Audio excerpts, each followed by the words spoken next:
How about me, Mike? Ooh, clear. Clear. Thank you very much for your patience. We will try to resume the meeting now. And first of all, I'd like to acknowledge with gratitude that the CBRD is on the unceded ancestral territories of the Quw'utsun, Malahat, Subasset, Halalt, Penelakut, Sneminis, Liaxin, Pakwachin, Dididot, and Pachidot nations, whose people have walked gently here for thousands of years. And aside from that, today is International Day of Joy, so I hope we can all be happy here today. And it's National Chocolate Pudding Day. I'm hoping that there may be some within the Director's Lounge subsequent to the meeting for us to enjoy. Having done that, we will move on, Ms. Boyd. Thank you, Chair. May I please have a motion to approve the agenda? Moved, seconded. Any discussion? All in favor? Opposed, if any? That motion carries. Thank you. Number 2, a motion to that the minutes of the committee of whole meeting of June 12th, 2024 be adopted. Any errors or omissions that we saw? Moved by Director Nicholson, seconded by Director Morrison. All in favor? Opposed, if any? That motion carries. Thank you. Ms. Boyd. Thank you. There's no business arising from the minutes. We move to public input period. I do see a member of the public. If you would like to have some input, please. Thank you, Mr. Chair. Kim Bernard, Area B. I'd like to offer kudos this morning of all the reports that we're about to review and reflect on. I believe the Chief Financial Officer and team, Ms. Tracy Bowen, really went to the extra mile to help us understand the numbers and what some of the terms are. And I really appreciate, as a newbie reflecting on these reports, that it is very user-friendly. And so all of the reports were great, but I really want to give a shout out to the finance team. Thank you. Let's do a golf clap for that. Thank you. Thank you, Ms. Boyd, please. Thank you, Chair. There is no correspondence, information, and we move to reports. R1, report from the Economic Development Division regarding Cowichan Region Workforce Housing Strategy. Okay, we'll let Mr. O'Riordan come to the podium. Good morning, sir. Good morning. So, thank you, Chair and Directors. So as you see, the purpose of today's report is to provide an overview of the Cowichan Region Workforce Housing Strategy. And it'll be accompanied by a presentation from Jada Bassi from City Spaces Consulting, who's joining online.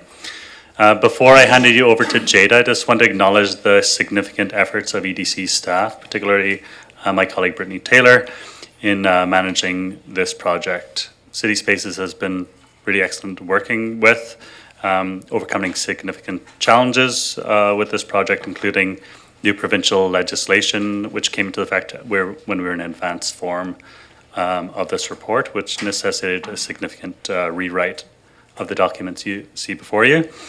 And as you see in the report, the strategy process involves significant amount of stakeholder engagement and collaboration, including that of CBRD, municipal staff, First Nations, and the nonprofit and developer community.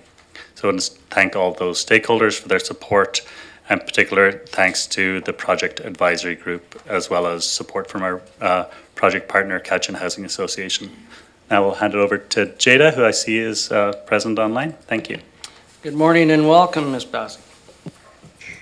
Thank you. Thank you for the introduction, Barry, and thank you for inviting me to the meeting today. So I'm going to share my screen and we will get started. Okay. And that is visible to everybody, yes? How does that look on everyone's screen? Yeah, we could see two windows there. Two windows. Yeah, I see it as well. I'm not sure. Okay, how about now? That's good. Okay, great. Okay, so I am pleased, and I'd have to say, given the spirit of it, I think it was International Joy Day. It gives me great joy to be presenting with you our concluding presentation on the Cowichan Region Workforce Housing Strategy. It's been an interesting process, as Barry has mentioned, and a lot of discoveries along the way. And I too want to extend my appreciation to the Cowichan Economic Development Group for their leadership on this initiative, as well as the CVRD planning staff who provided strategic input along the way. Now, this project has been brought forward to the board a few times, so I'll provide a brief overview of the project, but I'm going to spend most of my time speaking to the strategies themselves, and then we'll use the remaining time for any questions that you may have. Okay, so the purpose and the process. There are a number of driving factors to the workforce housing issues in the Cowichan region. Some of them include an increasing population, under-delivering on the number of new housing units that are needed on an annual basis to house the population. Also, misalignment between housing costs and wages, high job vacancy rates, and a labor shortage related to workers' housing situations. So it's within this context that the purpose of the strategy is to first identify a collaborative and regional solution to workforce housing, identify potential solutions to attract and retain staff within various industries, and to foster sustainable economic growth in the region. The 5-stage process took us through an initial stage of learning and building a framework towards developing and testing strategies with stakeholders and member municipalities. This was a relatively standard process during a completely unconventional point in time. As Barry had mentioned, there was wide sweeping legislative changes that happened while we were drafting the plan, and our ink hadn't quite dried on our first draft when we realized that some of our strategies that had been put forward had been obsolete or dealt with, or the legislative framework had changed altogether. So the drafting of the strategy was a lot more iterative than we had anticipated. But I believe that we still have pulled through some impactful next steps that can help address workforce housing solutions that are in good alignment with the provincial legislation and their initiatives as well. And with that, we'll review the vision and strategies. So the vision of the workforce housing strategy is the Cowichan region is taking bold action towards offering housing choices for workers at all income levels and stages of their vocations. And this is unfolding through 4 strategy areas. Strategy area number 1 is enabling industry-led workforce housing solutions. Number 2 is accelerating housing development. Number 3 is enhancing short-term rental regulations. And number 4 is establishing a housing corporation. I'm going to briefly touch on the core challenges that each one of these strategy areas is addressing, and an overview of the concept and some of the examples of the actions. So we'll start with the first one, which is enabling industry workforce housing solutions. So the aim of this strategy is to address the core challenge of attracting, retaining, and supporting workers within the sectors of healthcare, tourism, agriculture, construction, and the nonprofit sectors. These sectors, we are seeing high job vacancy rates and also anticipating a need of more workers to fill vacancy rates. So there are acute challenges here. And this strategy is really looking for industry to play a role, recognizing that, these solutions can't be done in isolation, and we do need different sectors to contribute. And so this is really creating the space for opportunities of various industries to initiate housing solutions within their own sphere of influence. In order for them to implement this, they have to have a supportive planning and development environment to enable, them to be part of this solution. One example that we provided in the strategy is for businesses to pool together their resources to pursue a workforce housing project collaboratively. And that might look like a turnkey project or building, and creating an arrangement where there are shared benefits and shared costs. We included an example of this in our case studies companion report, and perhaps that can spark some inspiration amongst different employers and industries in the region. The second strategy area is to accelerate housing development. Now, this is really looking to address the shortfall of the number of housing units being delivered in the region on an annual basis. We need approximately 1,000 units per year, and right now we're delivering about half of that on an annual basis. So we're really looking to deliver more units with a sense of urgency and creating the tools in order for that to really be implemented in a successful way. So some of the things that we had suggested is looking to use different tools to accelerate development, things like temporary use permits, guidelines, and also to mobilize modular housing construction. And I'll highlight modular housing construction because during our engagement process, this construction technique was really seen as a huge potential in the Cowichan region. There's already local businesses that are operating and working within the modular space, and there's a lot of support on trying to leverage that and expand that in a good way. So we put forward some actions to really nourish the modular housing construction industry in the Cowichan region, things like putting together a modular housing summit, also looking to see if we can align that construction technique with what some of the provincial initiatives are, such as standardizing the design of accessory dwelling units. So lots of potential there and support as well for that industry. The third strategy is enhancing short-term rental regulations. Now, short-term rentals has been very influential in markets across the province of BC, and indeed, that's really led to legislative changes from the province to regulate these regulations. So the intention here is to enhance the regulations to complement what is already being put forward by the province.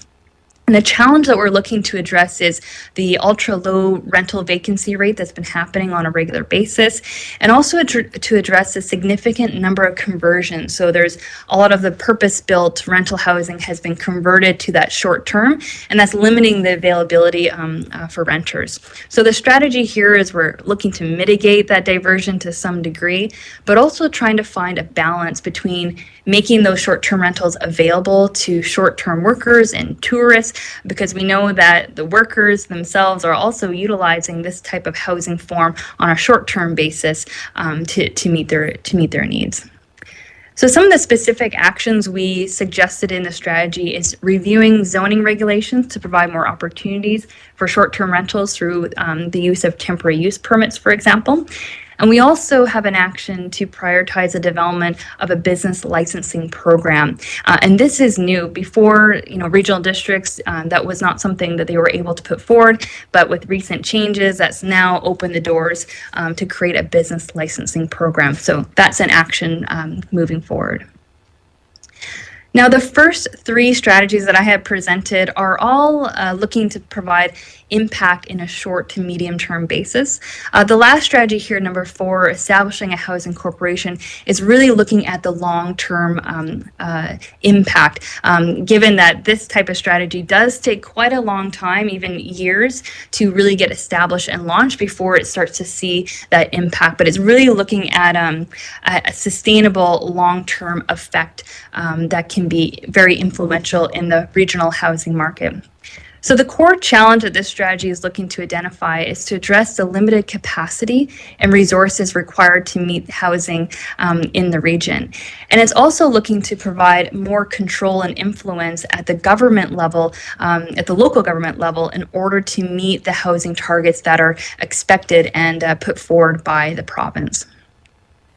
So this strategy focuses on scaling up and increasing capacity through, first and foremost, conducting a feasibility study to identify a framework for making this happen.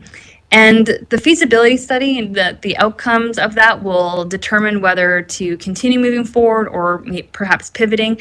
But some of the elements of that feasibility study is to see if the transitioning of the existing Cowichan Housing Association into a housing corporation is a feasible and viable way to go. Also want to look at things like interjurisdictional collaboration, also want to look at potential budget. We also want to look at the operational scope and different types of housing development programs and projects, such as acquiring units. Would that be part of it? So there's a lot of details that would need to be investigated and tested and explored, and then brought back to decision makers on whether it makes sense to continue moving forward. So it's really about a due diligence process to ensure that this is indeed the right way to go. So lots of work still to do there, but this is providing the framework in which that exploration can happen. And I'll end with some concluding comments that housing the workforce is a complex issue that cannot be addressed in isolation and requires partnerships between all sectors and levels of government. So the strategies that we have put forward do identify roles across different sectors, not just the regional district, because it does require that collaboration in order to make a difference. The good news is that organizations in the Cowichan are already working closely and collaboratively on many local initiatives. So it's my belief that leveraging these strong community ties will help support the implementation of the strategy. And that concludes my presentation. And with that, I'm happy to answer any questions that you may have. Thank you very much. For those online, if you can use your virtual hand, that will give me an indication that you wish to comment. My first speaker is Director Morrison. I'll look around the room if I have others. Abbott, let me mark these down, please. Justice. Douglas. Wilson. Manhas. Shall we just go around the room? We'll start with that, and I'll watch for others. First of all, Director Morrison. Thank you, Chair, and thank you, Jada, for your report. And I kind of got a chuckle when you indicated it became more of an iterative process than you'd initially intended, and I appreciate the pivoting to a more practical, I think, approach on the short-term rentals.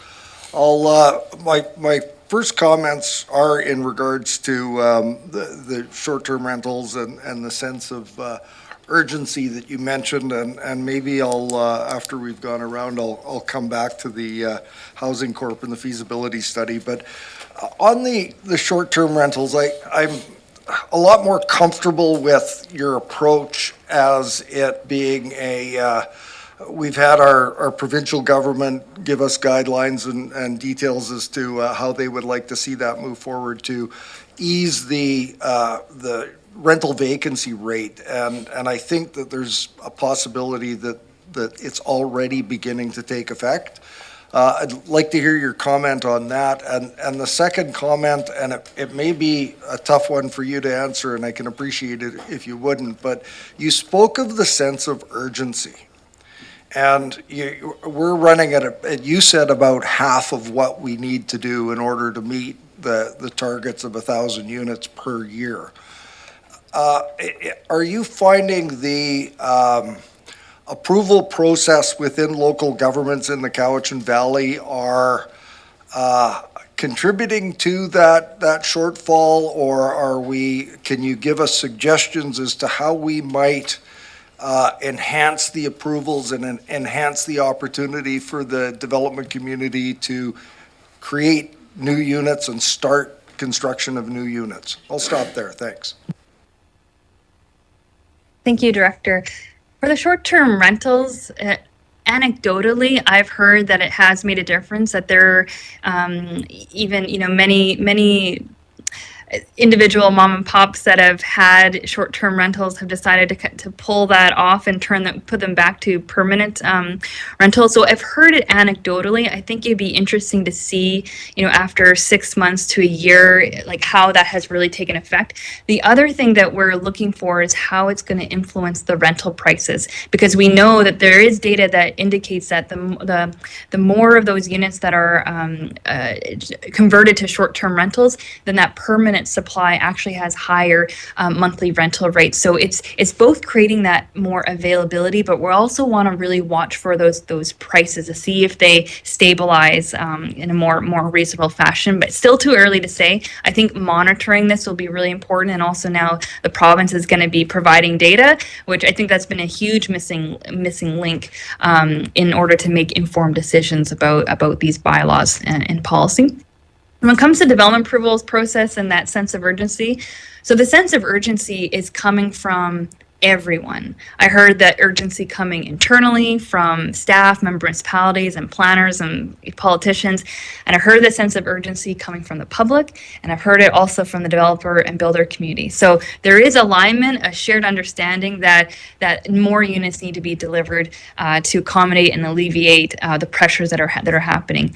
Throughout the engagement process, we heard, I think through every single session, focus group, workshop, that there are challenges with the current development approvals process. There is a strong desire to see improvements, either if it's more certainty in providing directions on pre-application meetings, on the timing of things, even in the decision making. You know, when an application goes forward, are they going to get a decision? But some of it comes outside of municipalities. Like we heard things like the stumbling blocks are around, the health authority when it comes to, on-site, water and things of that nature.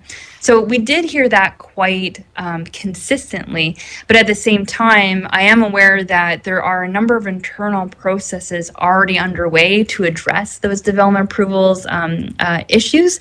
And so that is really good. And also the Cowichan Attainable Housing Strategy had already identified the development approvals process as being a key action. So given that there was already initiatives underway to look at that, and it's already a strategy, we didn't want to duplicate it. So we've acknowledged that is a challenge and something that's already being worked on, and I support any sort of improvements there that can be done. And I would also like to add that perhaps through the provincial ministry, Ministry of Transportation and Infrastructure, who has authority over electoral area developments, that they could pull their socks up as well in some of the approval processes. With that, I will go to Director Abbott. Thank you, Chair. Thank you, Jada, and like Director Morrison, I appreciate the rapid pivoting that you've done with EDC to get this current. I had the good fortune of walking with a mid-career health professional / entrepreneur yesterday, and I just want to add emphasis to strategy number 1, where it says industry-led initiatives. I would compel and encourage this body to say that it needs to be an industry-led / partnership with local government, because often, and it's probably not news to you, you've talked about, you'll hear about hurdles, you'll hear about bureaucracy. He and his partners have property that's zoned commercial, and they have to run their businesses. They don't have the necessary time to rezone such a property as joint commercial and residential. But I am sure with our help, with the help of the CVRD, we could probably identify zones that we don't own, but could be rezoned, and we could fast track to get these properties up and running. And like others, I'd like to comment on the Housing Corporation on a second round. Thank you. Thank you. I think that was more of a comment. Thank you, Director Abbott. Appreciate that. Director Justice. And first of all, I'd like to acknowledge, in hindsight, I failed to mention alternate Director Manhas joining us today. Welcome, sir. Sorry about that. Director Justice, please. Thank you, Mr. Chair. I have a question and a comment, which I probably will reserve for the second round when we're actually looking at the motion. But my question for Ms. Bassey, is that a correct pronunciation? Yeah, you got it right. Thank you. First, let me say that your presentation was excellent and very clear, and I wish I was half as articulate as you are. One of the core issues here is insufficient housing supply relative to our growing population, of course. But as we know, the majority, if not all of our population growth is from people moving into the region, and a significant number of those of our newcomers are retirees. So it seems plausible that the shortage of workforce housing is in large part due to the post-workforce retirees snapping up available housing that would otherwise be available for the workforce. Excuse me. Additionally, the post-workforce driven population growth, and especially the aging of our population that results from that in part, drives the requirement for a bigger workforce. So I was just wondering whether the workforce strategy work that you did considered this dynamic and the competition between generations, between workforce and post-workforce for housing resources. And were there any policy solutions considered to address the demand side issues related to housing availability for the workforce? A very good observation. This did come up. And as much as I think we really tried to differentiate this process to be focused on the target population, the workforce, inevitably it is so interrelated and so integrated amongst the entire housing continuum, the entire ecosystem, and all the other people who are looking to find housing. It's just so interrelated that what you're speaking of is newcomers coming to the area, not just not for working, but for retirement. But we know that it has a spillover effect. So one thing that comes to mind that I know we talked about in engagement was, well, when we're bringing in, an older population, even if they're mobile and, relatively young seniors, that it does induce demand for those other workers who are in emergency services or in healthcare or things of that nature.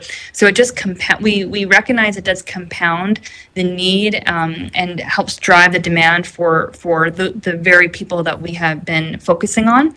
And indeed, one of the things that we had identified is that it's very difficult for certain populations to circulate the housing system if they don't have alternative options. So one example is in some of the municipalities where there's a predominant supply of single detached homes, and you have maybe some empty nesters or who have retired, and maybe they're in a larger home than they need and they're looking to downsize, but that other product isn't available necessarily, either available or even in their price point, for example, and so they're stuck and they're not moving. Whereas a worker who, one of the typical household formations is a family, and they may indeed need something that's larger, like that single detached home.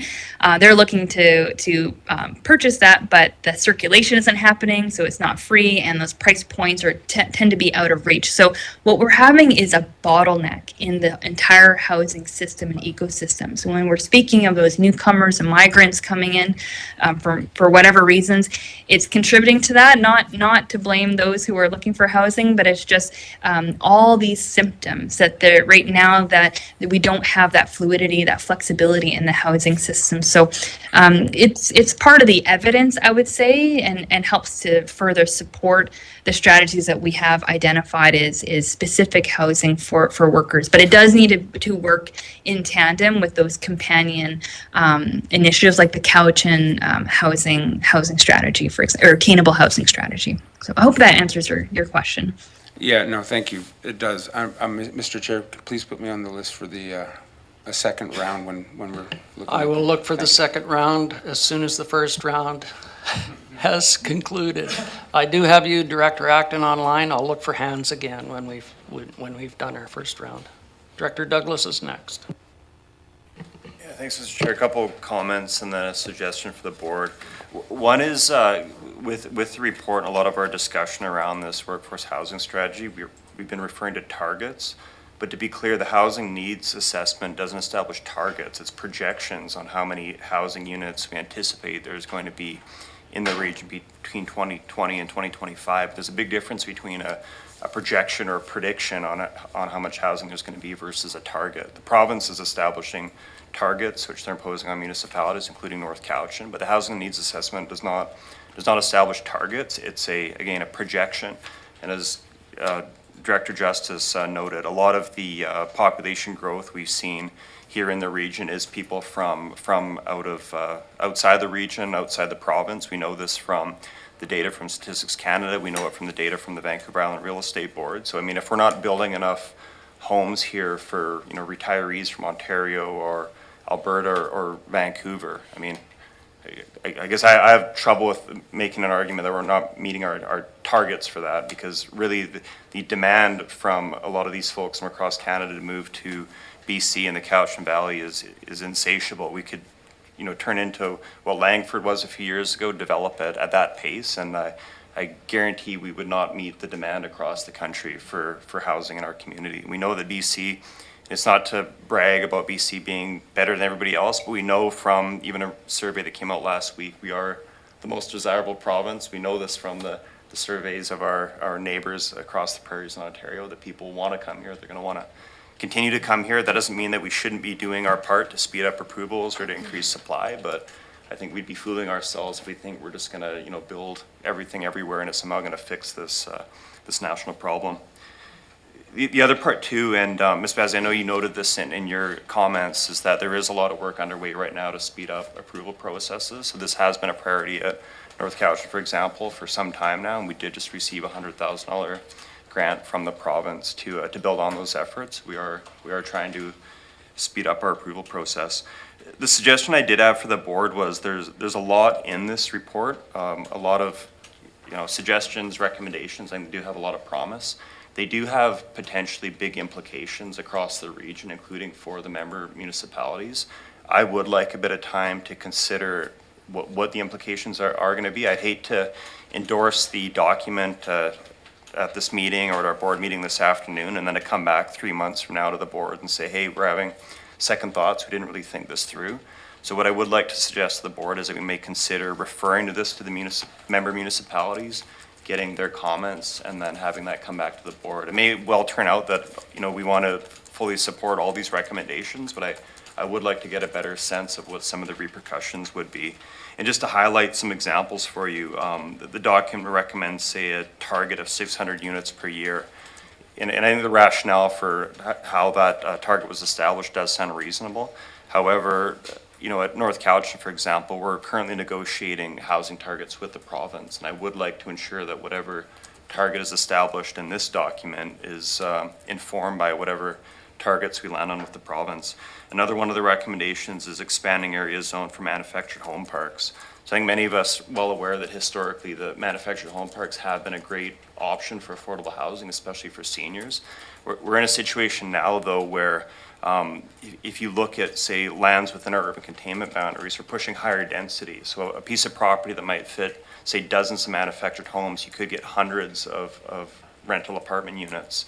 And if you're not putting your manufactured home parks in your urban containment boundary, your other option is your rural areas where there's all kinds of implications in terms of servicing and transportation, all that. So again, I'm not saying we shouldn't be looking at manufactured home parks, but I would like to give that a bit more thought and would like to get the planning departments at each of the municipalities just to get their eyes on and determine if that's an idea that's going to fit with our official community plans, some which were just newly developed. Yeah, there's also reference to, for example, opening up lands for temporary accommodation for potentially campsites, and looking at the possibility of permanent servicing on these sites as well. Again, not saying that's a bad idea, but I would like to get some of the member municipalities to have their planning staff get their eyes on that and just determine if there's any unintended consequences that could come out of that. And I mean, I could go through the list. There's also like the zoning for agricultural properties, for allowing agritourism accommodation to be consistent with some of the LR recommendations. Again, it might be a great idea, the one we want to pursue, but just would like some time to give that a bit more analysis, and again, have the member municipalities give it a look and just make sure that there's no concerns that are going to emerge a few months from now. So leave it at that, Mr. Chair, but when we're done the discussion, if the board's willing, I'd be happy to, or the committee's willing, I'd be happy to put forward a recommendation, refer this to the member municipalities for comment before we decide on implementing the whole thing or a portion of it. When the resolution comes forward, you'll have that opportunity for sure, Director Douglas. So, thank you. And I know there was considerable consultation within the municipalities on implementation of this report, but as the report comes out, I think it is imperative that those unintended perhaps consequences are broached with those municipalities on especially new legislation that has come down with Bill 44, secondary suites, et cetera, which could accommodate some workforce housing in the short term as we move towards those targets you speak of. So, Director Wilson online, please.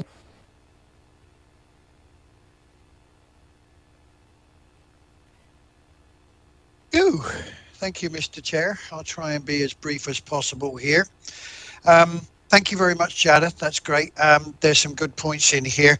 One of the things I have and it has been touched on already, is the evolution, if you like, of the CHA to a corporation. That's something which we would have to look very carefully into as far as costs are concerned, because as you know, the CHA, when it was first established, took a long time with research and everything else that went on before something actually happened. I would hope that the same thing doesn't happen here. If it transitions to a corporation, that we ensure that action takes precedence over more discussion or research. That's something which would have to be very carefully looked into. I'm not against the idea, but let's make sure that we could look into it so that there's things actually happening as opposed to studying. Not really a question, but more of an observation. Thank you. Thank you. I have Director Manhas next, alternate Director Manhas. Thank you, Mr. Chair, and thank you, Ms. Bassey, for your presentation. Number of things in the report actually have been done in the past, and I think we can move forward with them. But I also want to say I do agree with Director Douglas that this should be referred to the municipalities. I think, as Director Douglas said, there could be there should be some consequences that could be detrimental to the municipalities. Anyways, back in, as you may know, back in the 1970s, there was a big influx of East Indians into the Cowichan Valley and actually into BC. And back then, there was, East Indians started buying up farms in the Fraser Valley. And the men here worked in the forest industry. And during the summertime, the ladies and the kids went off to pick berries or whatever it may be in the Fraser Valley. And you had mentioned cabins on farms and on agricultural lands, and that's exactly what happened before. In those back then, there were cabins with communal kitchens and showers but they were cabins. But I think the issue we're going to run into is with the ALC, with their new regulations about how many dwellings you can have on ALC lands. Also, you had mentioned that there's zero vacancy for 2 bedrooms and 0.03% for 3 bedrooms.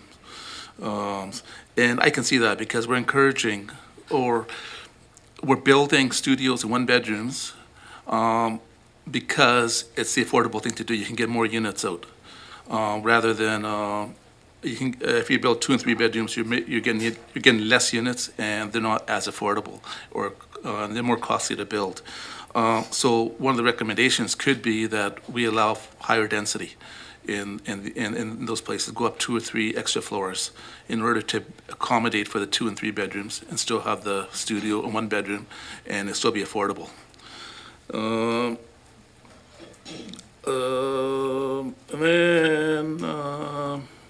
You mentioned modular homes, and last Friday, myself, Mayor Douglas, Councillor Istash, and Councillor Finley from North Cowichan toured Ron Anderson and Sons modular homes in Chemainus. They've been here 4 years from Alberta, and they've been doing quite a bit of modular homes. Right now, they're working on North Island College with modular. They're also got the contract for the new Cowichan house on the Cowichan Way, the Cowichan Tribes.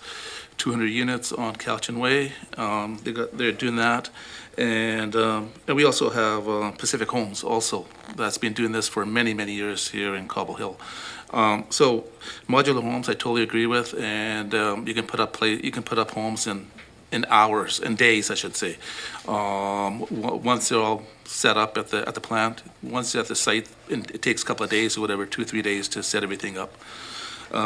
So that could expedite things. As for the Housing Authority, I'm not a keener on Housing Authority, but we can talk more about that when the motion comes forward. Thank you. Mr. O'Riordan, some input there? Yeah, thank you. I just want to just point out in the recommendation to the report, yeah, we know there's a lot in this report, and there's a lot of engagement has taken place already with municipalities and staff and everyone else. But we do recognize there is a lot in this report, and that's maybe looking at the wording in the existing recommendation is around the strategic areas be considered for implementation as resources and priorities allow. So I think we're aware of those potential concerns from folks, and I'm hoping that that existing wording can kind of accommodate any concerns that municipalities may have. And the other resolution in there is also that we can come to any of the municipalities as desired to discuss the potential implications of this report for further discussion. So I'm just pointing that out, if that hopefully addresses some of the concerns that are present. Thank you. Appreciate that, sir. I have added Director Staples and Director Ishdash. So I will move to Director Martman. Thank you, and appreciate everybody's comments. Appreciate the presentation. Thank you, Ms. Massey. I think the question I have revolves around the title of the document, that is workplace housing focus. And yet it seems that the whole report broadens out to the issue of the housing crisis. And so I'd like to just pull back to focus on workforce housing. And my question is, does the report, or is there anything, maybe I've missed it, about a baseline? How much workforce housing do we have out there that's dedicated to that? And is that an important aspect to this? Yeah, good question. So the baseline that we drew from was the Regional Housing Needs Assessment Report that had identified the housing needs and gaps. So that was the main information. But then we went and supplemented with things like the employers survey and employee survey. So hearing, that's kind of a qualitative input, but really understanding housing needs and situations from, a business point of view. And then also supplemented with a few different indicators, things like job vacancy rates and forecasting in certain industries on Vancouver Island to try to estimate, the shortfall of workers, and trying to translate that to, well, what kind of housing do workers need? We did some analysis on things like looking at occupations, how much those occupations earn on an annual basis, and then doing an affordability calculation as to what those households could afford to rent or own. And then we looked at the supply to see what was available for them. So in short, there's a lot of the workforce housing isn't dedicated just for the workforce. I mean, sometimes you hear of a business having an extra, like an RV or something on their site to accommodate a seasonal worker. Like, we'll hear about things like that, but we don't have like a specific inventory of X number of dedicated purpose-built workforce housing units. What we have is the inventory, or the universe of units, and we compare that to the information that we have, occupations or wages, what they can afford and what they're typically looking for based on employer surveys and employee survey data. And then we made connections and a bit of a judgment call on that. So that foundation it's there, but it's not exactly what you had pinpointed.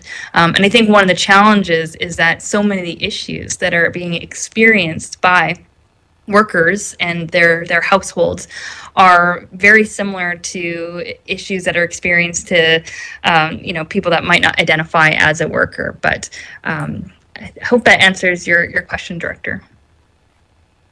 Follow up, Director Bartman. Yes, it does. I think the observation I have is, so if you want a metric that you can actually show if you implement something and you have a change, it would be nice to know, what employers are actually dedicating workforce housing specifically for their employees. And I don't know how you would do, if it's just a survey or if you're going out and actually collecting that data quantitatively.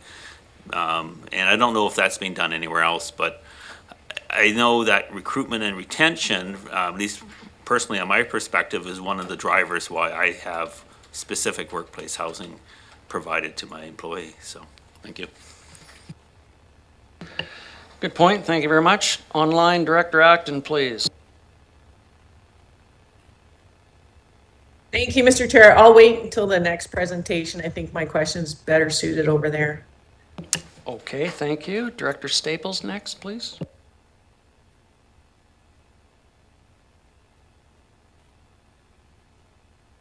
Thank you. So just a couple of questions to Mr. Reardon. Oh, there you are. Sorry, the console's in the way. So this was a very long process that was undertaken, and I just am curious about the input of other local government staff in the process. First, is my first question. Then I have a follow-up. Yeah, so during the process, there was staff from City of Duncan, I assume you're referring to, but other municipalities also were consulted at a few different stages through the process. We had some workshops early on in the process to identify the major issues. There was involvement there. And then there were individual meetings on the draft strategy as well, looking for any areas of concern and support, and the report was refined based on that feedback. Thank you. Yeah, I wasn't speaking specifically to the city, just in reference to other comments around the table about the possibility of referring this for more input, and just wanting to clarify that the input has been received up to this point, and then moving forward, those relationships would still continue to exist in all the steps along the way moving forward, should this be adopted today. Is that correct? Yes, that would be the intention, to continue any relationship that we have built in terms of providing feedback. I would say maybe on the manufactured home part that when we did a further revision following the legislative changes, that more significant engagement was undertaken with CVRD specific staff. So that manufactured home one came up very strongly from CVRD staff specifically. So just a comment to relate to that. Thank you. Thank you. May I?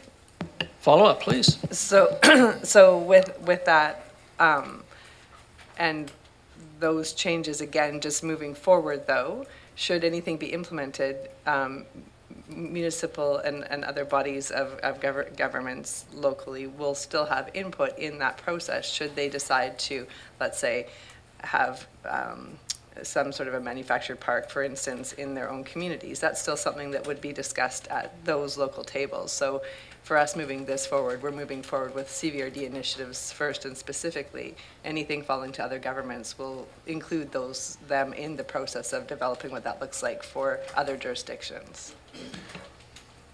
Yeah, so thank you for the question.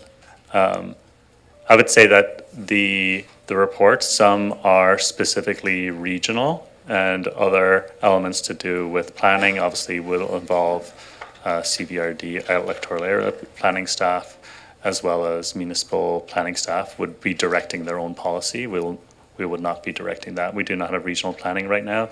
As noted in the report, that was a significant area that would be of benefit for housing, and it's noted in the report, and I know there's discussions taking place on that right now. So yeah, you're correct in that any questions of zoning or whatnot would be done on the individual municipality level, and those decisions will be made there. I have two more first-time speakers before I go around to the second round. I have Director Ishdash and then Director Stone. Thank you, Chair. I just wanted to quickly follow up on the comments that Director Manhas made. With the tour we had with RAS, or Ron Anderson Sons Limited, to be noted, it's not just, I was curious, as the question is, has Economic Development Cowichan reached out to them? And then also for this housing strategy, just because I'm still kind of reeling from the tour. It was so profound of what they're doing, and they're totally transforming the construction industry BC-wide from what we've shown from them. They just received a $2 million grant to expand their manufacturing facility that's there. They, for Minister Bailey, who's the minister responsible for economic development and innovation and jobs, they built a house right in front of her in 30 minutes, start to finish. It's completely computer controlled. It's building all the modular panels, and it isn't just homes though. They also spoke to, and my numbers might be off a little, but they're currently building a, if Director Manhas or Douglas can follow up on the right numbers, but it's a 600-unit apartment condo complex in Langford currently being built. And I think they said the whole structure now, they're done, and it was 5 weeks. So we know how long West Urban's taken to the point they're at. They got to this point, I believe they said 5 weeks for 600 units. Fully built right in Chemainus and then shipped down. And of course then, so they also spoke asking to make as many connections as possible on their behalf. So that leads into the comment about the modular summit.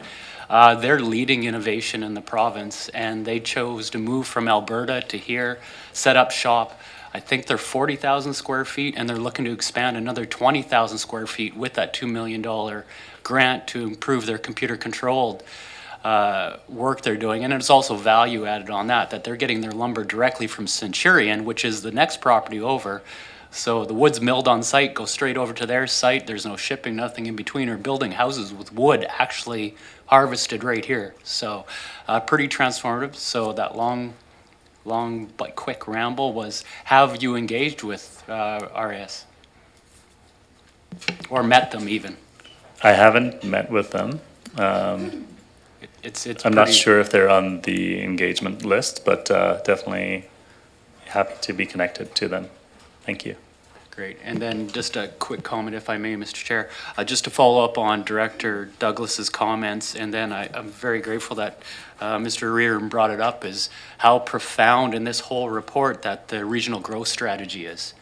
In the mindfulness, following up on some of the comments that Director Staples made, was the impact it does have on municipalities, and the reflection on Director Douglas's comments on now North Cowichan, that this has gotten to the tail end of stage, how important it is to consult with North Cowichan staff, being that now we aren't on the maybe list, we're on the direct housing target list. And as Director Douglas said, anything that happens in this strategy and then also doesn't include a regional growth strategy is really going to impact the new requirements and burden that North Cowichan staff is under. So again, for that RGS and those new hard housing targets and the responsibility it puts on North Cowichan as being a third of the population in the CVRD, I would like a second set of eyes again from North Cowichan staff. So I'd be supportive of whatever Director Douglas might bring forward. Appreciate that. And taking into consideration all the comments around the table, I think this has been a long process to get where we are now. And with some of the recent announcements from the province, has even added to the complexity of this report. So I will move to Director Stone as a first-time speaker. I'm going to add myself, if there's no other first times, and then go to a second round. Director Stone. Thank you.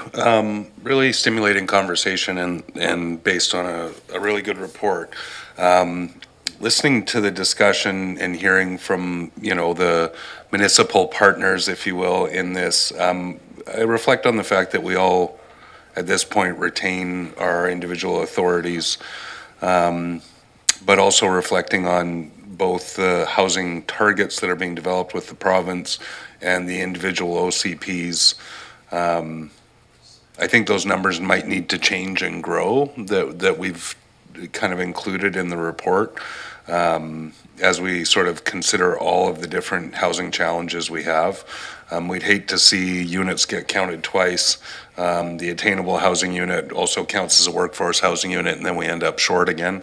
But that being said, I think a minor modification, and I'd be interested to hear Director Douglas's proposed amendment, but to me, the recommendation says as considered for implementation as resources and priorities allow, as you highlighted, Mr. O'Riordan, as well as economic development staff to visit councils to discuss the recommendations.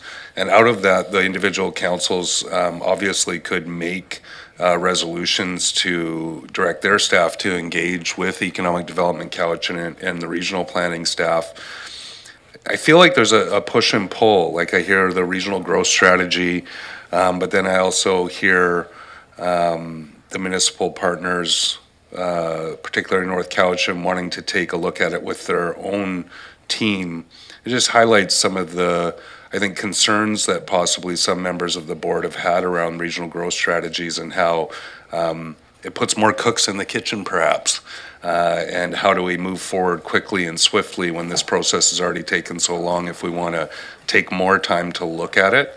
I'm comfortable with the recommendation, understanding that within the recommendation talks about considered for implementation as resources and priorities allow, as well as that opportunity to have economic development staff visit each member municipality's council to discuss the recommendations, and those councils could make resolutions to direct further engagement at those points.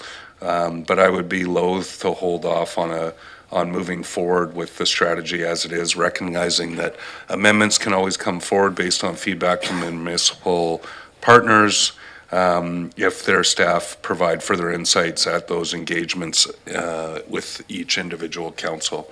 So I don't know how long Mr. Chair wants to go around before he has a motion on the floor, but I would move the recommendation and hopefully open to amendments if necessary. It's been moved and seconded. Before we have discussion on that, I have first-time speaker Director Deck, and then we will go to discussion on the motion. Thanks. Just a quick question. I'm just wondering what the composition of temporary workers is. Like, where do they work? Mostly on farms, for example, or on construction? Is there a breakdown? I'm just wondering how far they're going to be away from their job in terms of their short-term rental accommodations. I don't have an exact figure, but yeah, the seasonal workers, agriculture is a consistent pattern on an annual basis. But then we have these point-in-time acute situations. For example, the construction of the new hospital replacement project. That's going to bring an influx of temporary workers for that point in time. And if there's any other major construction projects, even building the new Cow High, for example, like that.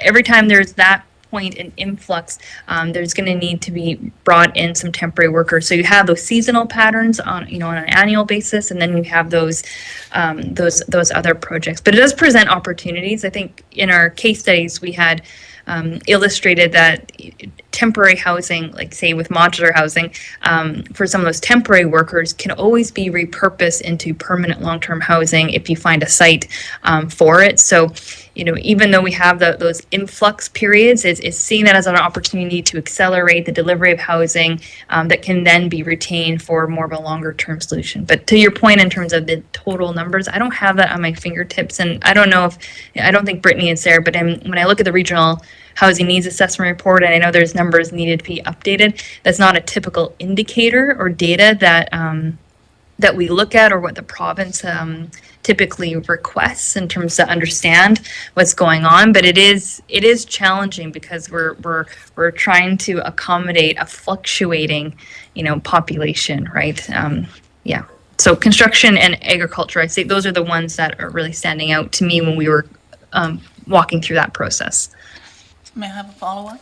And then I'm just wondering, in terms of agriculture and even construction, is the length of their job typically less than 90 days or more than 90 days?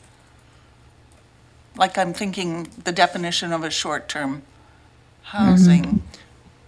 I would say generally longer than 90 Longer days. than short-term.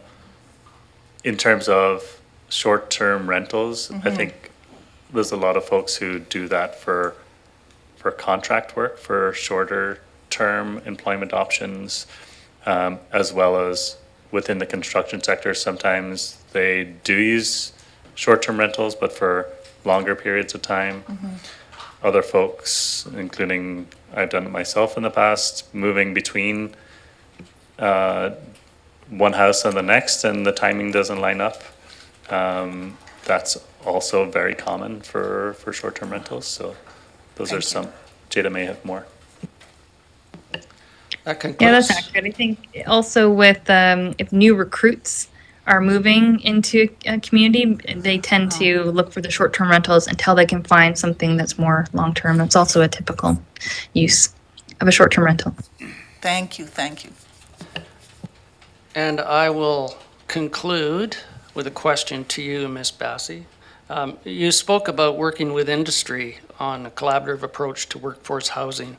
And I'll point to the forest industry, who has utilized this in remote communities consistently with the purchase of units, and then utilizing that for workforce housing for those transient workers who do come to that camp sort of situation. Has there been any initial discussion on the collaborative approach with industry on workforce housing that you speak of? Yes, there has. There have been folks who have been invited to our workshops that have followed up with us saying that they have ideas, maybe they have land, or they have a keen interest because there's a mutual benefit for them as well. And we have had some follow-up one-on-one conversations, but many of them were at the stages where they were just curious to see where the strategy was going, very curious to see what the final strategy recommendations are, and then basically put their hand up to volunteer, saying, hey, once this is in shape and in good form, you know, we're interested in having further conversations of potential partnerships. So nothing concrete, but I would say that there's an appetite there, and definitely a willingness to be participants in this. Thank you very much. Before we go to the second round, would you be amicable to severing the two recommendations, doing number one and then number two, or as a whole, Director Stone? The whole recommendation, or would you consider severing?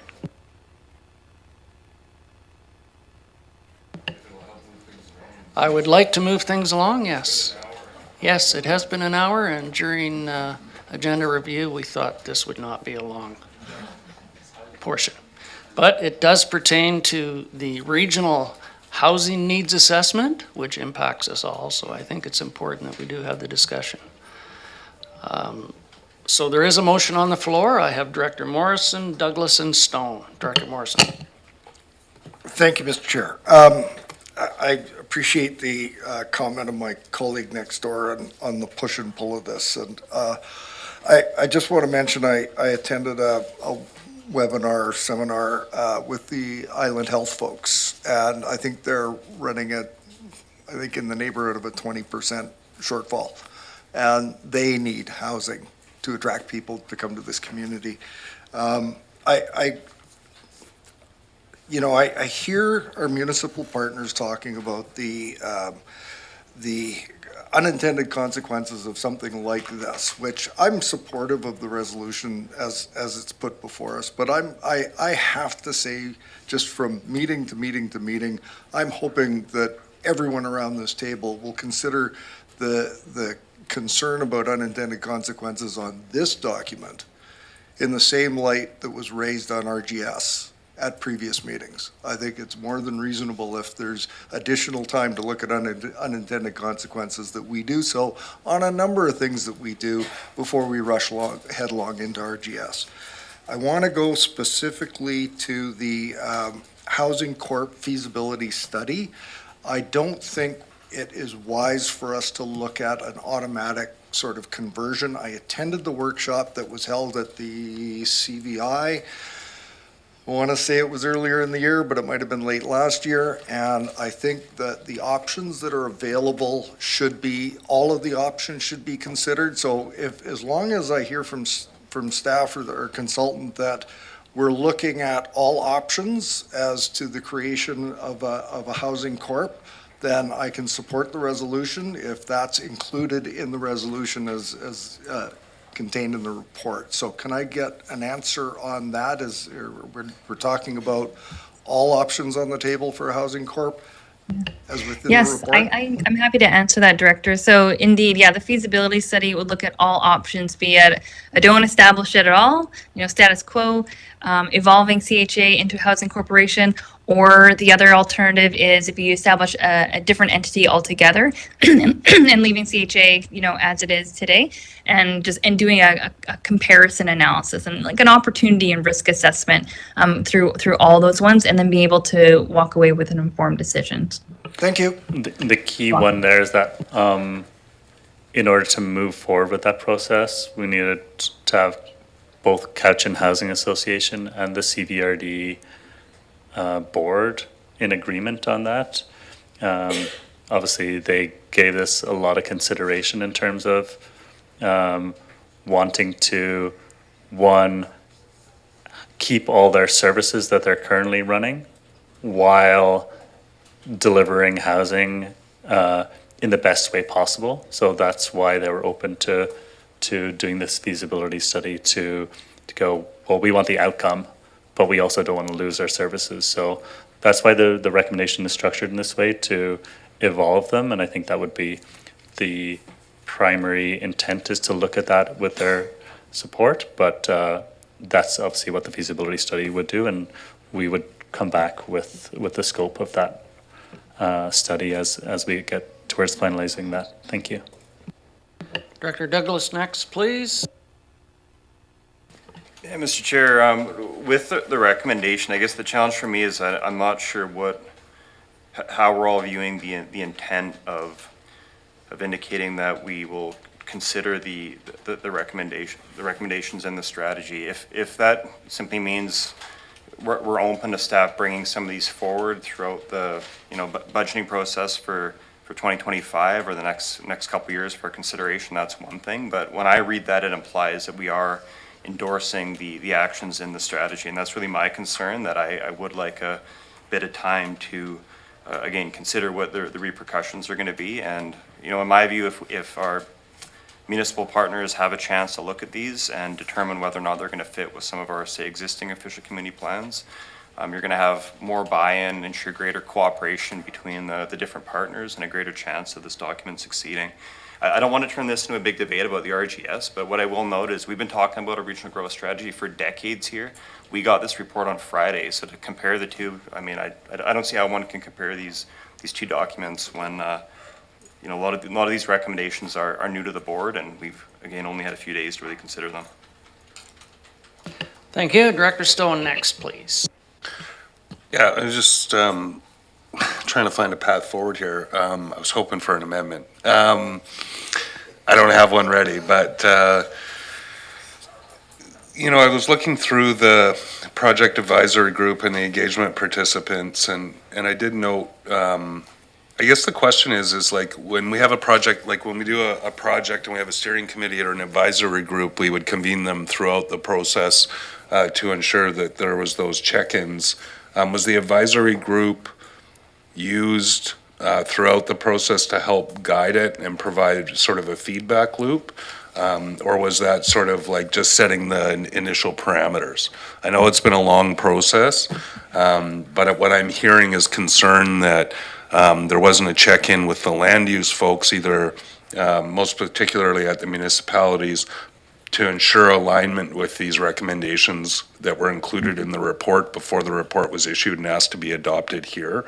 So I just need to understand some clarity of the level of engagement that took place and the alignment with these recommendations with, as Director Douglas puts forward, the official community plans and the housing needs and goals of the municipal partners, because frankly, that's likely where the majority of this work will need to be done to achieve success.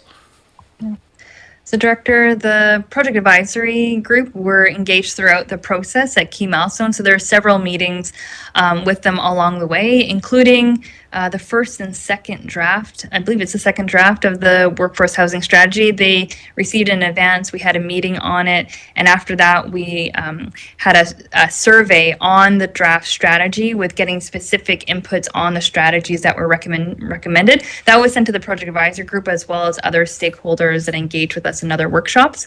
We internalized that feedback, and based on that, we fine-tuned the strategy. So the strategy that you see presented before you does include changes in there that weren't taken back to that project advisor group as kind of a final mark. They were on the draft that was before this, but their feedback did inform the next iteration of what you see today. So there was regular inputs throughout the process. Follow Okay. up, Director Stone. Okay, yeah, so hopefully if there's a necessity for amendment, maybe it's to the second part, saying, strengthening that final check-in with the municipal planning staff, that we can move forward. I'm just hearing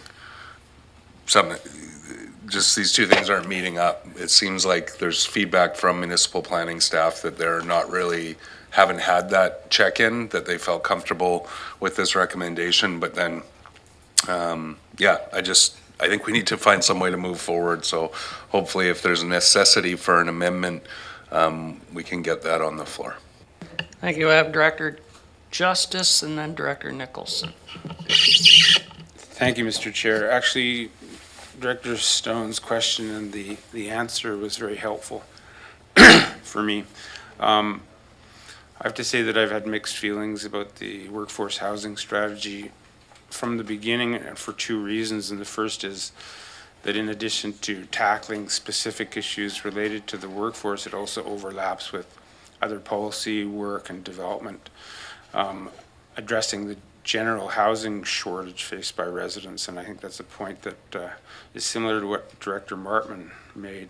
And for that reason, I think the real value of this strategy lies in focusing on strategy area 1, and I hate to lose that, which is about generating housing for temporary workers and seasonal workers in agriculture and tourism, as well as short-term needs of intense projects like a hospital and so on.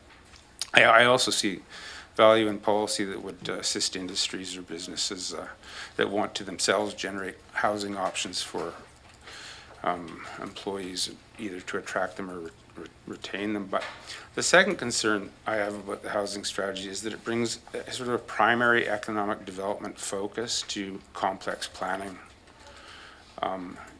issues.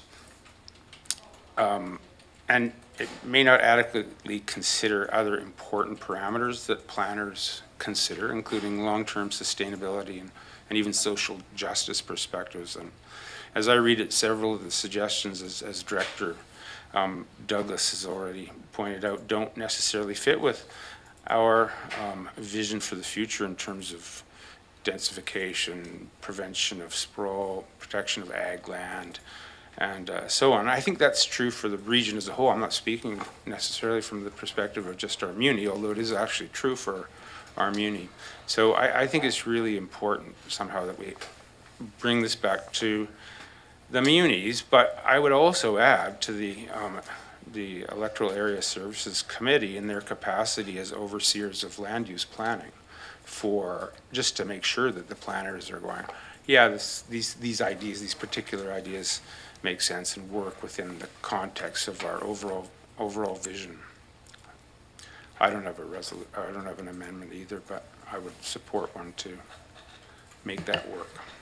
Thank you. I have Director Nicholson, then I'll come to the podium. Thank you. I appreciate Director Justice's comments. And this report I thought was really good, and it's definitely stimulated a discussion that we really need to be having. I think from what I hear, there is discomfort among the munis about some of the actual actions within the strategy areas 2, 3, and 2 and 3 primarily, and that the workforce strategy 1, yes, is something that that is okay. And then the Housing Corporation is something that sort of needs to be looked at carefully. But when I think about this motion that's on the floor, I think it says the 4 strategy areas be considered for implementation. And what really strikes me is I don't understand what considered for implementation means. Is this like an ad hoc sort of muni by electoral area kind of pick and choose things from the strategy areas? Or are we really going to commit to sort of further work to develop a regional housing implementation strategy that includes targets? So I think the problem that I have is that I really believe the rural areas should largely remain rural and not develop, but we have a housing crisis, so it's important for me to understand what else is going on in the municipalities. And I think that's the benefit of having sort of a regional growth strategy, is we kind of understand what's going on where and where we can have the most influence and build that into a very transparent strategy. We don't have that, and I think that's where we're having a problem. Miss Miles Wilson, welcome. Hi, everyone. To answer the director's question, Mr. Chair, I just wanted to reflect that, so your regional priorities in your strategic plan are basically to complete the workforce housing strategy, but also to work together collaboratively in the region to accomplish the things that we're talking about here in the recommendations. So this is the one thing I wanted to mention is that, of course, we can go back to the municipalities and formalize another layer of consultation if that's what makes us comfortable. That's not a problem. I just wanted to talk about a couple of other points for how we can action some of these things if there is consensus that we can confirm. And that's through the budget process, but also Mr. Postings is going to be bringing the first quarterly report of the strategic plan forwards very soon. And we're going to be talking a bit about a process of the annual review of those strategic regional priorities, which we're going to be proposing to happen early in the next year. So there'll be a couple of opportunities there to take a look at what you have as regional priorities in your plan and how you want to action some of those things, because some of those things are very high level goals. And we're just coming to you now with proposals of how to make them come to fruition over the next couple of years. So just wanted to reflect on that. And that obviously the regional growth strategy is another layer, which we are doing a lot of work on internally to try to bring that back to you for consideration as well. Thanks for Thank you, Mr. adding Chair. that. Appreciate it. Mr. Postings or Mr. O'Riordan, did you have anything else? I'm giving them time.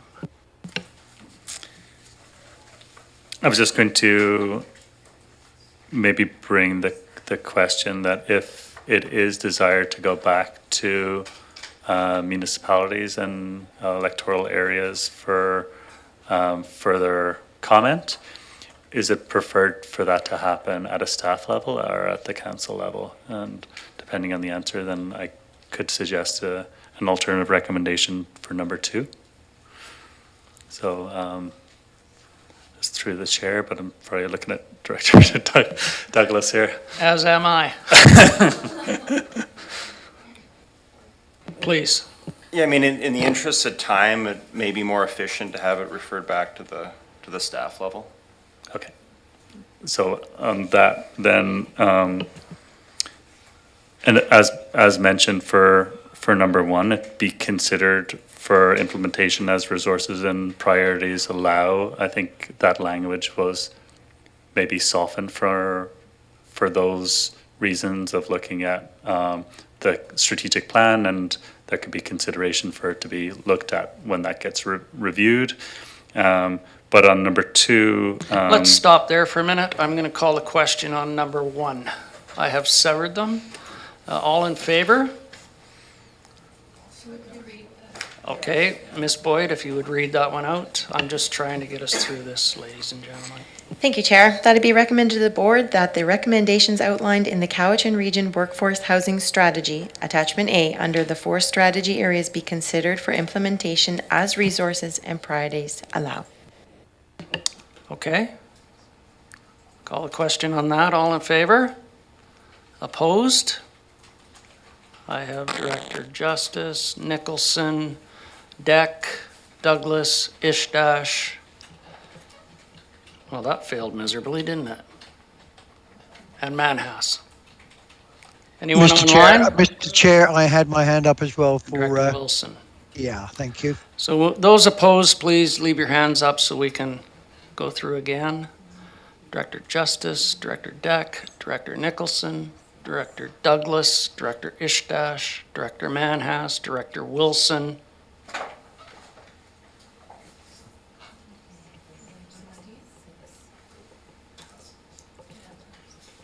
That one passes. And number 2, Mr. O'Riordan, you had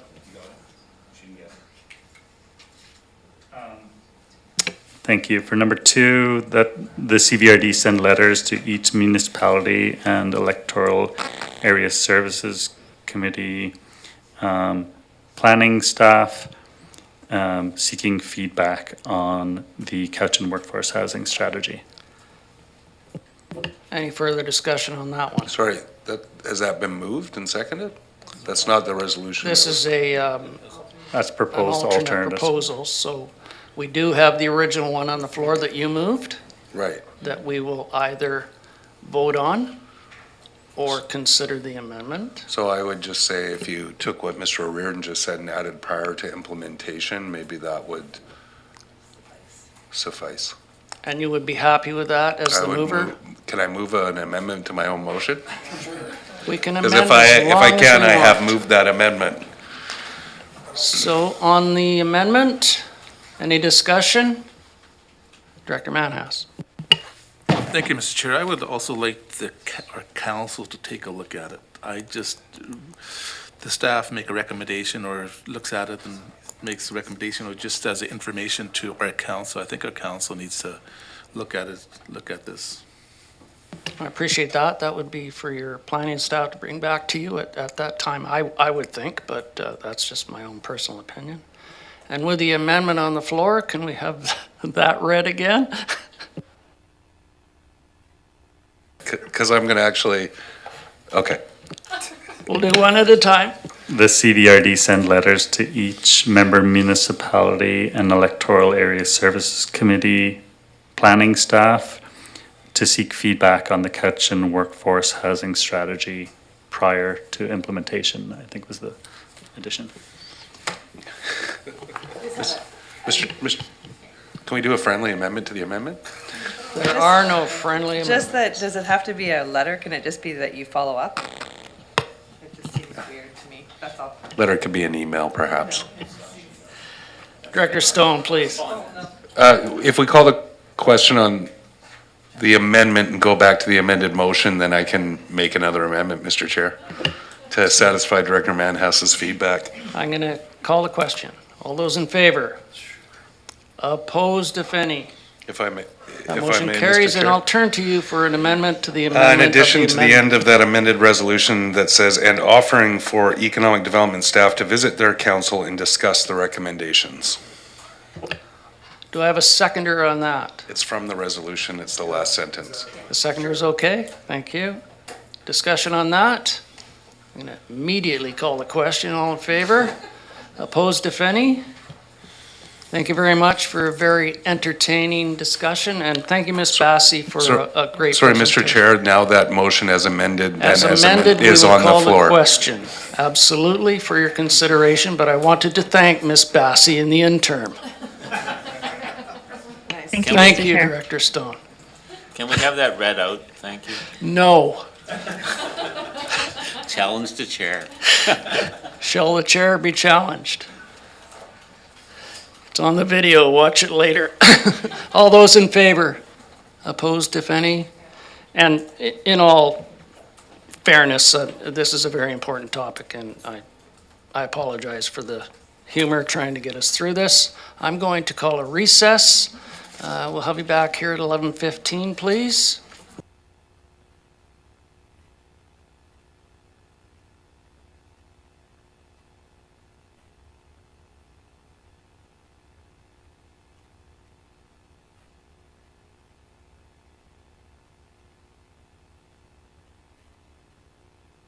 We are live now.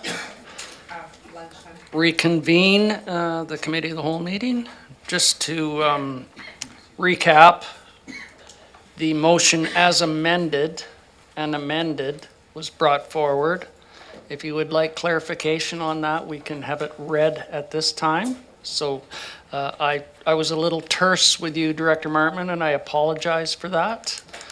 It was a long, convoluted conversation, and I had to utilize the facilities.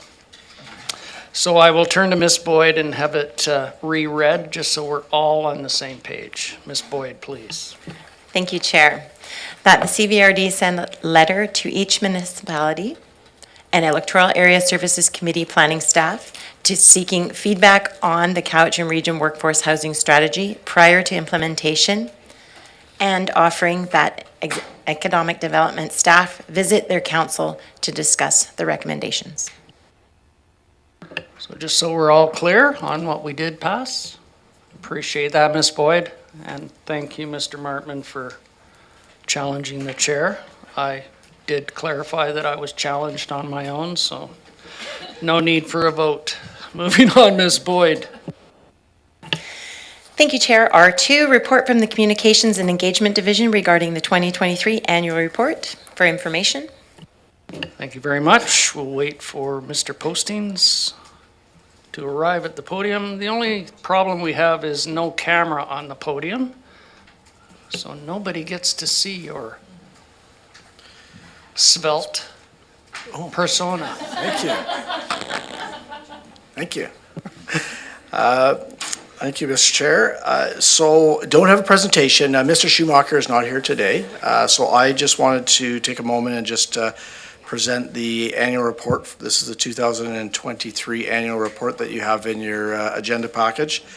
So the report is one that has been provided in previous years, and this is a regular report that does come before the board at this time of, or before the committee at this time of year. And as mentioned in the background of the staff report, this report does highlight a number of accomplishments that have occurred in the last, or over the period of 2023 that relate to the strategic priorities, as well as the financial statements and statistics. So we're happy to certainly answer any questions, and I'll leave it with that. Thank you. So prior to that, we know that some directors do refer to Mr. Schumacher as Mr. Hightower. No, that's a different person. But he is pretty tall. I was gonna go, just bear with me, there's a joke here somewhere.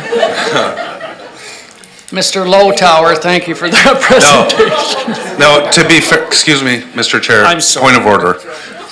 When he was at the municipality, he was Mr. Big and Tall. Mr. Postings was, so. Thank you. That failed miserably, so any questions?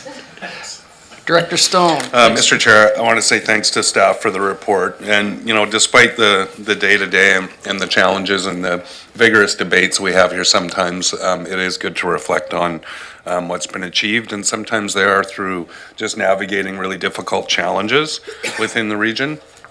But that said, I also want to recognize Vice Chair and Director Kate Segal.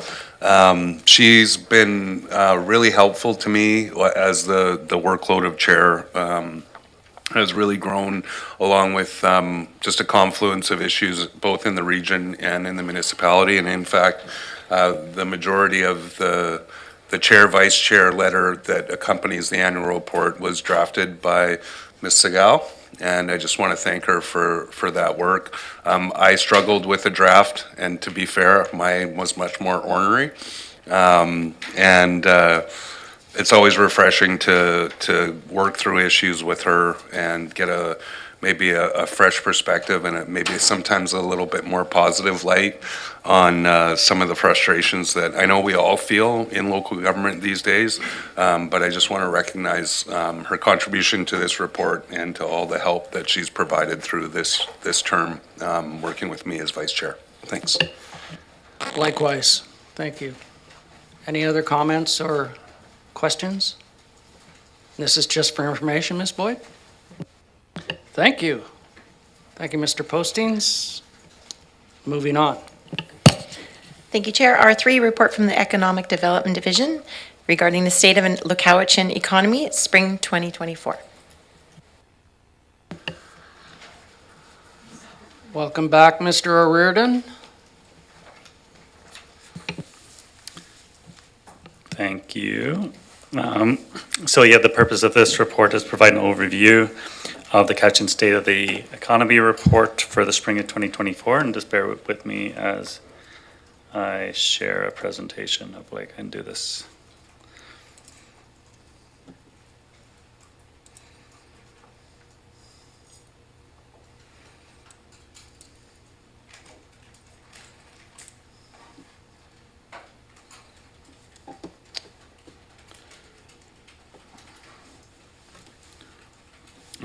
Just give me 1 second because my notes are on my other laptop there. So 1 sec.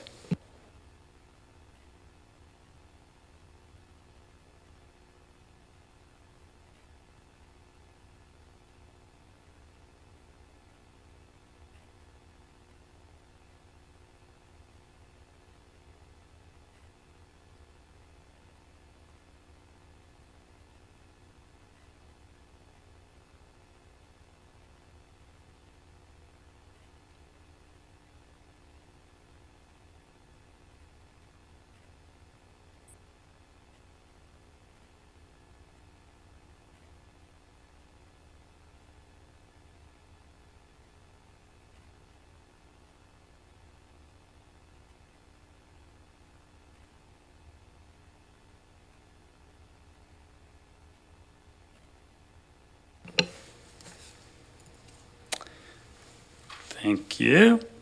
So let me just move this ahead here.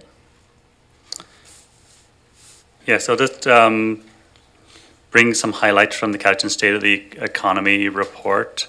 I see actually that the full report didn't make it into the agenda package, but it is on the Economic Development Cowichan website under the blog posts. So I'd encourage anyone to have a look there for a more fully in-depth report.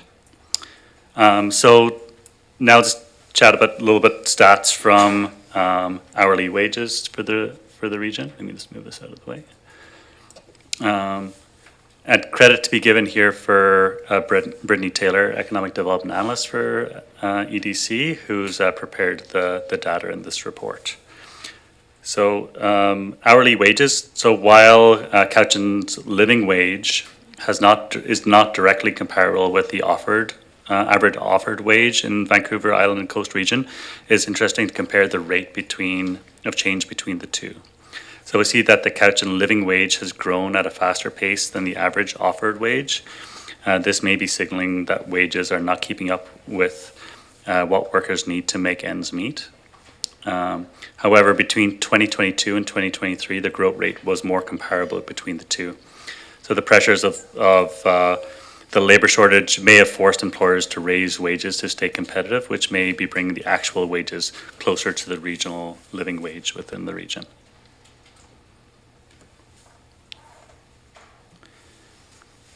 On to migration. Cowichan experienced a surge of new residents moving into the region in 2021-2022. This increase was driven by higher international and interprovincial, that's other parts of BC, migration, and included significant numbers of working age people.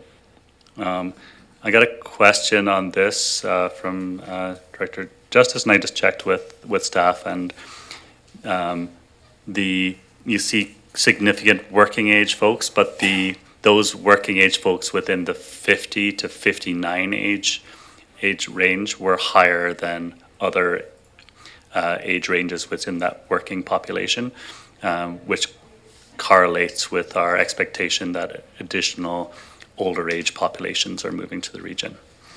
But fostering that overall trend of working age folks moving to the region, particularly those younger age folks, will be very important in terms of balancing the overall otherwise aging population to the region. And interestingly, interprovincial migration from other provinces fell dramatically in 2022-2023 to net negative migration, i.e. people leaving.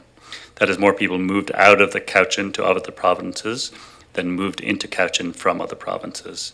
So a similar trend was experienced across BC overall, and that was mainly driven by immigration to Alberta. As for home prices, after reaching a high of $886,000 in 2022, the benchmark price of a single-family home in Cowichan has now dropped to $772,300. So this number is still 4% increase in home prices over the last year, and a 56% increase over the last 5 years. And the number of housing units sold in April 2024 was down almost 29%. Year over year. And the benchmark price of a single-family home in Cowichan remains below many neighbouring jurisdictions. In April 2024, the benchmark price for Vancouver Island from the Malahat North was $774,700, which is almost exactly in relation to Cowichan. The areas with a lower benchmark price include Campbell River, Port Alberni, and the North Island.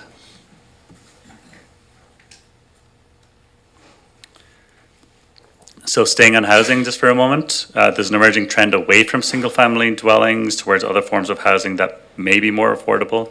In this chart, we see that Cowichan experienced a boom in apartment units permitted in 2021. And while the numbers have since dropped, they're still above 2020 levels. Of course, all this in the context of the 2021 Cowichan housing needs assessment, which projected that we need 991 units per year until 2025, and the region continues to fall short of that target. And just one slide on the tourism economy here. The amount of municipal and regional district tax collected has significantly increased since 2020. In 2023, this increase was driven by online accommodation platforms such as Airbnb and VRBO. And it'll be important to continue to track these metrics as the BC government rolls out the new short-term Rental Accommodations Act. And that is all I have for you today. Thank you. I welcome any questions. Perfect. I have Director Stone while I'm looking around. I have Director Justice. Anyone else and Director Morrison. Thank you. Just going back to earlier conversations, one thing that sticks out to me, and I think there's two parts to this, is the residential units permitted. I think the signs that we see here from feedback from someone in the development community, not only are the permitted units going down when we need more units than ever, but also many of the permitted developments have not commenced construction due to challenges around the cost of construction, which talks about labor availability, materials costs, and also carrying costs of construction loans in a high interest rate environment, or what is seen now as a high interest rate environment. So it seems like we're kind of like the dog chasing our tail. This isn't something that I think that we can necessarily fix at our level. There are obviously things we can do and we continue to try to do, but it's a cost environment that is really challenging, I think, for the construction in general. It's really encouraging to see the shift towards multi-unit housing. We know that that's really needed and starting in many ways, not just because of cost, but because of potential lifestyle to become a preference for many people. And hopefully take some stock off of the family types of housing that families need. But it is frustrating to see that we're permitting less in this higher interest rate environment. The cost of building continues to go up, and that puts more pressure on affordability. And not seen in these numbers is the dozens, if not hundreds of units that have been permitted that haven't or won't be starting construction until the costs come more in line with the market rates for rents and or for sale. So it's a challenge we're going to have to keep grappling with. And hopefully some of the provincial measures help with that. But in talking with many people, even with the concerns we all have about how we accommodate the additional density in, say, single-family residential neighborhoods, I've heard from a number of people who've said they've looked into it, even with some of the granting programs on secondary and separate suites. the math still doesn't work for many homeowners to be able to take on additional debt to build those units when the cost to build them is as high as it is, and encouraged to hear about maybe some of those manufactured options, maybe being able to shorten the turnaround time on getting those additional units built, like a carriage house or something of that like, may take some pressure off the market. But yeah, we just really need to see some cost stabilization, and particularly around interest rates. And I don't know if folks saw the latest inflation numbers, but those aren't encouraging for another rate drop. But I don't think until the policy rate gets into that kind of 2.5% to 3.5% range, we're going to see a lot of smaller construction companies that can't afford to carry 8% construction loans really get shovels in the ground and start building a lot of these units we need. So hopefully we can get more permitted, and even more importantly, hopefully we can get more built. Thanks. Thank you for that. But thanks for the report. Otherwise, it's excellent. Yes, yes. Which we have no control over. I have Director Justice Morrison and then Douglas. Yeah, thank you, Mr. Chair. And thank you, Mr. O'Riordan, for looking into the question that I asked. And I guess I'm looking at the net migration by age group chart. And as I sort of think that our aging population is one of the things that we maybe should be paying a little bit more attention to. And I noted that, in this chart, that it doesn't actually really sort of capture it in any meaningful way, because I think only about 8.5% of people moving into the community appear to be from this over the age of 65, and yet I think we know that about closer to 25% of our population is over the age of 65, and the predictions for over the age of 75 and over the age of 85 are just like mind-boggling for the future. So that's sort of a comment, but my question is, two questions. One is, can we get, like, from the data available to you, charts that do break down the workforce age group into better categories, so we can understand the difference between young workers and old workers, or maybe early retirees moving into the community? That's one. And two, is this really actually a chart of net migration, or is this a chart of population growth? Like, are we distinguishing between people moving into the community versus people who are moving from one age category into the next, or actually dropping off at the top? Thank you for the question. So in answer to the first part of that question, can you get more nuanced data? The answer is yes. I believe it's broken down by 10-year increments. So if there's a strong desire to see that sooner, then we could be sent out to directors with a little bit more information, or it could be just included in the next report in about 6 months. That's fine. Yeah, so we should be able to do a little bit more detailed analysis there to show that breakdown in more detail. Okay. And then the second question, remind me what it was again. Sorry. Yeah, is this really a measure of migration, or is this just a measure of population change? So it's a measure of migration, but not necessarily population growth. There's probably other elements that would not be included here. So that's like interprovincial migration trends are included here, but there could be migration from other areas as well. And population growth would also be countered if we have an internal population that's growing or declining. It wouldn't be captured within these results either. Right, okay. Well, So our replacement ratio is less than. I'll follow up with you, because, yeah, still not totally clear, but. Okay, Thank you, Director Justice. Appreciate your analogy of dropping off from the top. I hope none of us are near that stage. Moving to Director Morrison. Thank you, Chair.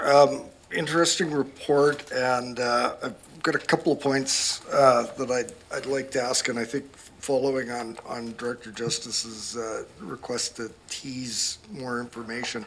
I look at the State of the Economy MRDT graph, and overall, we have an appreciable upswing in the revenue from that. So good thing.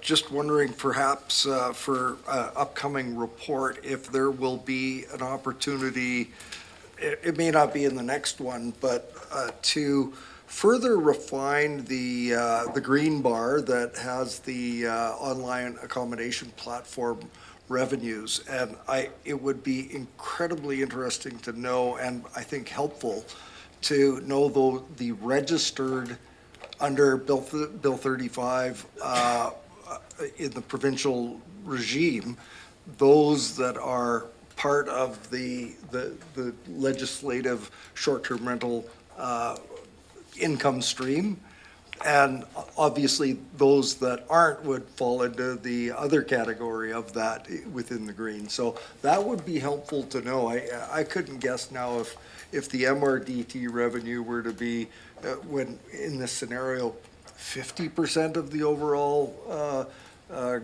online accommodation platform, that number would be helpful to know.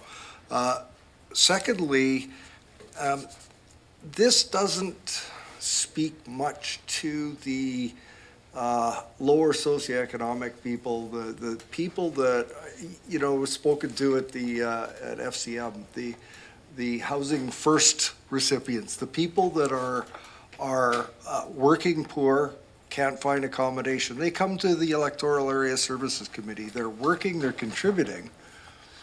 They can't find a roof over their heads and that of their family. So I guess what I'm looking for is the numbers on the wages. They're interesting. Even the webinar that I attended with Island Health, these are fairly well-paying jobs, and people are finding accommodation.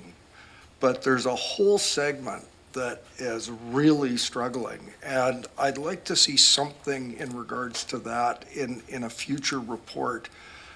Because I think that would be a measure of all of the things that are happening in the municipalities and the electoral areas is to trying to alleviate the housing crisis. And if the people in the lower wage scales are able to achieve accommodation, then maybe some of the work that we're doing is creating benefits. Any thoughts on that? Thank you for the question. So the first one, the MRDT, the Municipal and Regional District Tax data, is pretty general. It doesn't go into any details. So the province has promised new data as part of the legislation, the changes in the Short-Term Rental Act. So I think we're looking forward to see what that actually looks like, and we'll include that in future reports, whatever's provided for sure. We're really interested to see how that all pans out as well. And then in terms of indicators for kind of socio-economic groups, and maybe refer you back to the Workforce Housing Strategy Companion documents, which are showing there's probably a few things. One is vacancy rates within different industries. So we're seeing higher vacancy rates within accommodation food services, for example, where average wages are $16 an hour. And in construction, it's up there also, but not quite as high. So you'll see those vacancy rates being higher where the average wage is lower.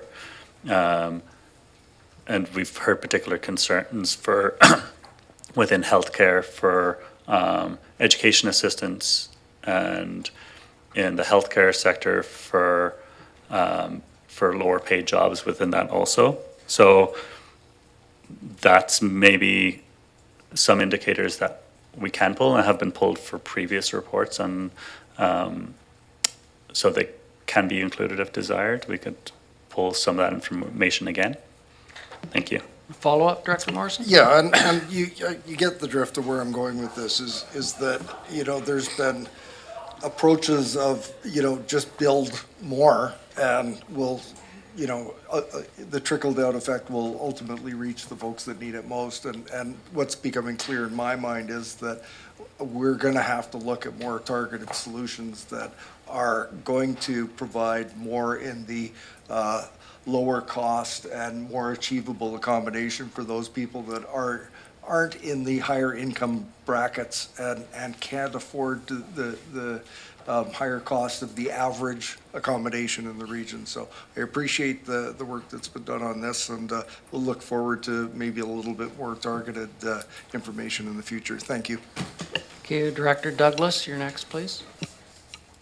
Mr. Chair, through you to Mr. O'Riordan, just to clarify one point, with the slide on the number of units permitted. So with that, my understanding is referring to the number of building permits issued by either the regional district or the member municipalities for dwelling units, rather than the number of units, say, that we've permitted through zoning amendments or development variances and that sort of thing. My understanding is from issuing of building permits. Yeah, okay, got it. Provincially provided information. Which doesn't correlate to actual number of dwellings. Is that your point?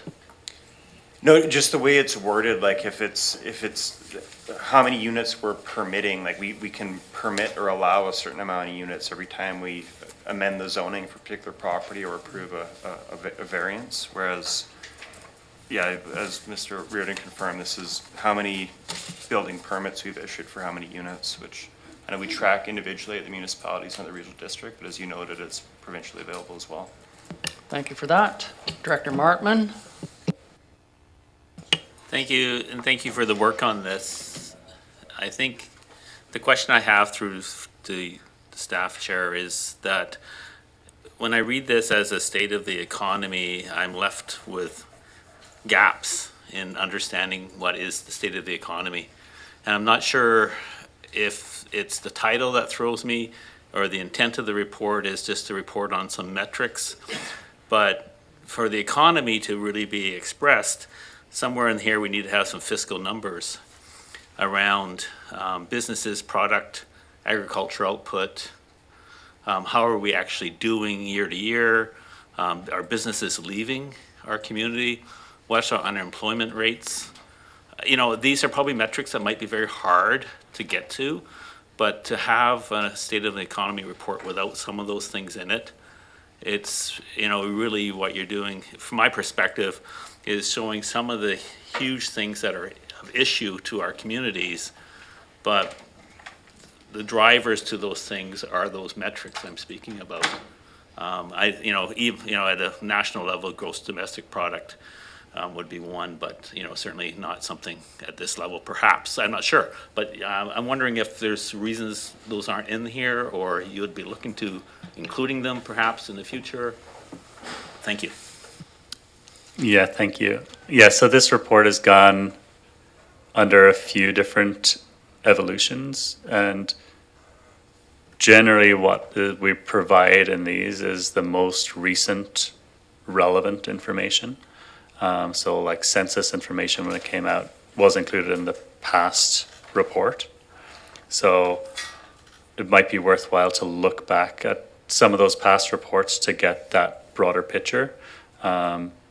This is maybe it's additional level of information that we're looking to provide context and discussion within the area, but it's not we're not spending 20,000 on a consultant to bring a report every 6 months. This is internal staff time that we're looking to provide kind of relevant, timely information to kind of guide decision making, and that's more the approach as opposed to having here's a full comprehensive list of everything. But we can look to see how we could maybe more standardize that report or provide additional information that was in previous reports, and like a section to go in the past, or some highlights from past reports or something like that, so that you have kind of more of that broad picture. Thank you. Thank you. Alternate Director Manhouse, please.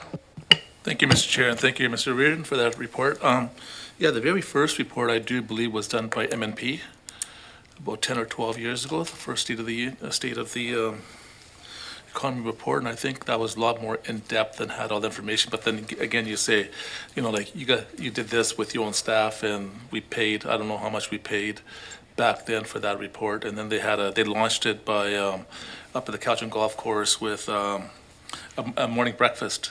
And it was a big release of that report, and gave a lot more information. So it was the MNP report. They're the first ones that did this for us. Thanks. Great. Looking around the room, I see no other hands. Ms. Boyd. Thank you, Mr. Reardon. Thank you very much for the report. Thank you, Chair. We have no unfinished business and no new business, and I do not see anyone in the gallery, so I asked So for... prior to that, I would like to thank Ms. Boyd for my navigation through today's meeting, and to all staff for your input today, and to you directors for a very healthy discussion through the many topics we've discussed today. I thank you very much for the consideration and debate, respectful debate that we did provide each other today. Thank you kindly. Ms. Boyd. Thank you, Chair. We have a motion to adjourn. Moved and seconded and thirded and fourthed. All in favor? Opposed, if any?